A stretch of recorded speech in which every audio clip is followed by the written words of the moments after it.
अरे का ये सखी का करत हो? अरे सखी ऐसे बस घूमत टहरे चली आए। आज हम एक बड़ा खराब सपना दिखले रहनी।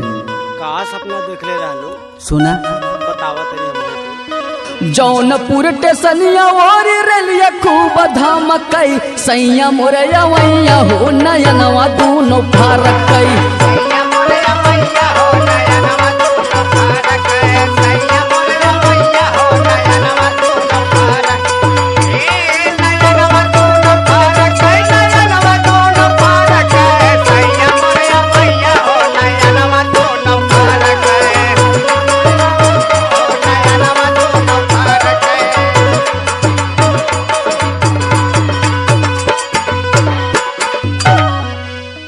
सोनवा के थाली में जेवना परोसनी। सुनो सखी सपने में। हाँ सखी। सोनवा के थाली में जेवना परोसनी जेवना न जेवै कर जवा मोर करकई सैया मोरया वैया हो नयनवा दोनों फरकई।